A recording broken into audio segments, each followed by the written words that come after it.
ጉድ! ዛሬ ጆሲና ሄሉ በቅናት አበዱ።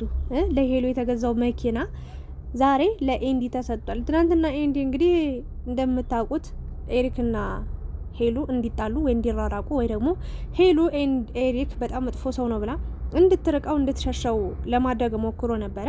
በዛም እንግዲህ አልተሳካለትም። ሄሉ በጣም ተናዳ ተበሳጭታ ኤንዲን እስከ መማታት ደርሳ ነበረ። ኤሪክም እንዳያችሁ ታልቅሶ ነበረ፣ በጣም በሚያሳዝን ሁኔታ ማለት ነው።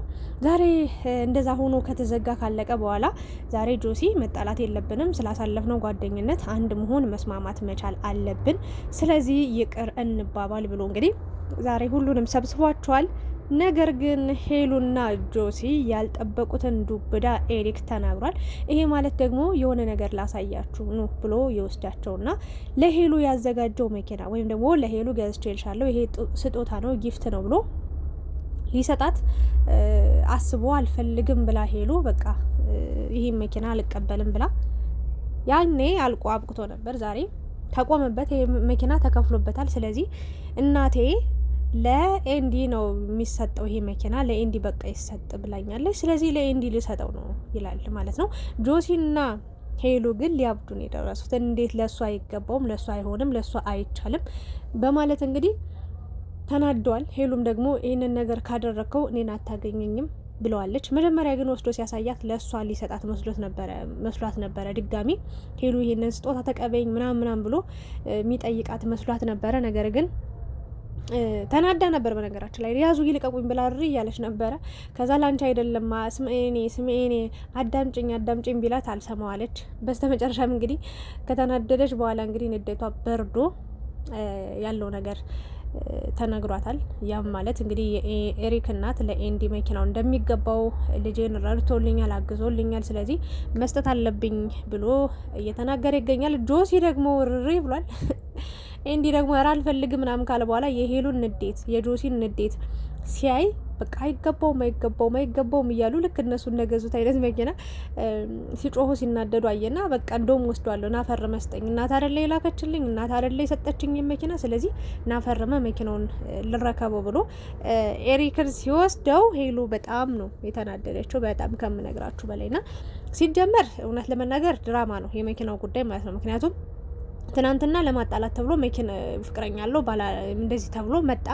ሄሉ ለምን አታምኝም ተባለች። ሄሉ ደግሞ በአቋሟ ጸናች፣ ውሸት ነው አለች። ዛሬ ደግሞ የዛ ርዕስ ሳይዘጋ የዛ ነገር ምዕራፉ ሳይቋጭ መኪና ምናምን ሲጀመር ይሄ ልጅ የሰው ሀገር ሰው ነው አይደለ?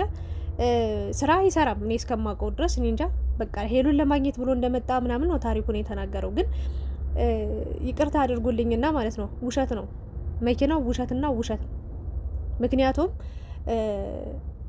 በቃ ለኤንዲ የሚሰጥበት ምክንያት የለም ይሄ መኪና፣ ለሄሉ የሚሰጥበት መኪና ጉዳይም ምክንያትም የለው ባጭሩ ማለት ነው። ምክንያት እንኳን ለኤንዲ ማለት ነው ለሄሉ ራሱ አይገባትም ይሄ መኪና። እውነቱን ንገሪን ካላችሁ ነጭ ላውራላችሁ፣ እንኳን ለኤንዲ ለሄሉም አይገባም፣ እንኳን ለሄሉ ለኤሪክም አይገባም ይሄ መኪና። ምክንያቱም መኪና ይሄን ያህል ቀላል ነው እንዴ? መኪና ይሄን ያህል ዝም ብሎ የሆነ ከሱቅ ተገዝቶ የሚመጣ እቃ ነው እንዴ? መኪና ዝም ብሎ በጭቃ ተጠፍጥፎ የሚሰራ ነገር ነው እንዴ?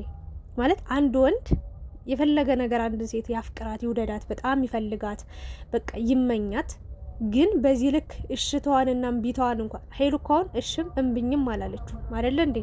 ዝም ብላ ነው እየሄደች ያለችው። ሶ ታዲያ ፍቅሩን ተቀብለው ደስተኛ እያረገችው ቢሆን ህይወቱን ነገ በቃ ከሷ ጋር ቀጥሎ ከሷ ጋር ሆኖ ጥሩ ህይወት ጥሩ ኑሮ እንዲኖር ህልሙን ብታሳካለት ምኞቱን ብትሞላለት ይሆናል።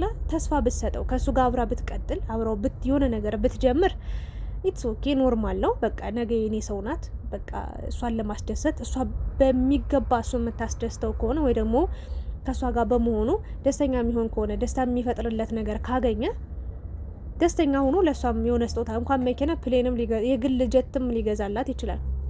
ይሄ ኖርማል ነገር ነው። ብዙ ሰዎችም እንደዛ አድርገው ስለምናውቅ ወንዶች እና ይሄ አይከፋም። ግን ዛሬ ገና በደንብ ሳይግባቡ የፍቅር ጥያቄውን እንኳን አበባ ጊፍት አምጥቶላት ያንን አበባ እንኳን ያልተቀበለችው ወይም ደግሞ ተቀብለው በስርዓት ያላወራ መኪና ምናምን የሚለው ነገር እኔ ድራማ ነው የሚመስል። ይቅርታ አድርጉልኝና ምንም እንደዚህ ማስመሰልም ምንም አይጠበቅም። ምክንያቱም እንዴት ነው በምን ሰበብ በምን ምክንያት ነው ለአንድ ሰው ከመሬት ተነስቶ ሰው መኪና አስቡት እንጂ በዚህን ያህል ጅል አረጋችሁት እንዴ? የሰው ሀገር ሰው ነው እንጂ ነጭ ነው እንጂ ጅል እኮ አይደለም። እንዴት ነው ከማያውቀው ሀገር መጥቶ ለአንድ ሴት ልጅ ወደዳት፣ አያት፣ ምናምን አፈቀራት፣ ከዛ መኪና እንኪ ምናምን። ኧረ እባክህ የሚባል ታሪክ የለም ሲጀመር። እና ሌላኛው ትልቁ ውሸት ደግሞ ሄሉ ካልተቀበለች በቃ ከሄሉ ጋር ካልሆነ ይሄ መኪና ብር ተከፍሎበታል፣ ስለዚህ የትም አይወድቅም፣ ለኤንዲ ይሰጠው። አይ በቃ ኤንዲ ካልተሰጠው ደግሞ ለጆሲ ይባላል። ነገ እንዴ መኪናው ሲጀመር መሸጥ አይችልም እንዴ ድጋሚ? ሲጀመር ውሉ ተፈራርሞ ምናምን ሁሉ ነገር አልቆላት አልወጣም። ይሄ መኪና እዛው ላይ ነው የመኪናውን ማስታወቂያ እየሰራችሁ ነው ያልገባኝ ነገር ማለት ነው። እና እናትየዋ ደግሞ በምን ሂሳብ ነው የትናንትናውን ቪዲዮ አይታ ሄሉን እናንተን ለማጣላት ለማናደድ ነው ወይንስ ሚስት አለ? ያልገባኝ ነገር ኤሪክ ማለት ነው። እና ይህንን ቪዲዮ አይታ ልጇን እያስከፋባትን እያስለቀሰባት አይታ እንዴት ነው በቃ ሀሳቤን ቀይር ያለው ይሄን መኪና ለኤንዲ ሰጠው ልትል የምትችለው? ውሸት ነው ሲጀመር። ከነ መፈጠሩም ኤንዲን አታውቀውም። እንኳን ኤንዲን ሄሉን እራሱ አታውቃት።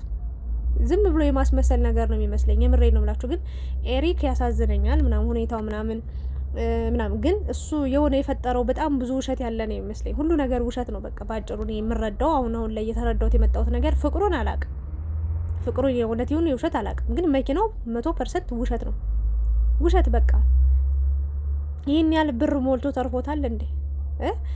ሌላ ሰው አይደለ እንዴ በሌላ መኪና የሚሸኘው? የራሱ የሆነ መኪና እንኳን የለውም አይደል እንዴ? ታዲያ ለራሱ ሳይኖረው እንዴት ነው ለሌላ ሰው መኪና ሊሰጥ የሚችለውና? ግን በጣም የገረመኝ ነገር ጆሲና ሄሉ በጣም ተናዳችሁ፣ በጣም ተበሳጭታችሁ ነበር። የእውነትን ነው ወይ ይሄ ነገር እንደዚህ ሊሆን ነው ወይ? ግን ይሄ እኮ ትክክል አይደለም ማለት ትችላላችሁ እንደ ጓደኛ፣ ወይም ደግሞ ትናንትና ኤንዲ በተናገረው ንግግር ተነስታችሁ ሀሳብ ልሰጡ ትችላላችሁ። በዚህ ልክ ግን ውይ ማለት አይጠበቅባችሁም። የምር እንዴ ለምን ተሰጠው እንዴ? ለምን 3 4 5 ተገዝቶ አይሰጠውም? እሱ ፈቃደኛ እሱ ፍላጎት ካለውስ አይባልም እንደዛ። በቃ እሱ መኪናውን ለሱ ከሰጠው እኔን አታገኘኝም ከኔ ጋር አታወራ ምናምን ብላ ሄሉ በጣም በአራትም በቃ ነጥብ ነው የዘጋችውና በጣም ነበረ ሲናደድ የነበረው ጆሲም ሄሉ እና ኤሪክ ደግሞ በቃ ይሄንን መኪና የትናንትና አስከፍቶኛል፣ አናዶኛል፣ አስለቅሶኛል፣ አሳዝኖኛል፣ ግን እናቴ ነች በቃ ይሄ መኪና ይሰጠው ለሱ ያለችው። ስለዚህ በቃ ይሄን መኪና ያዝና ከኛ ህይወት ይራቅ ወይ ደግሞ እኔ አልፈልገውም ምናምን አለ።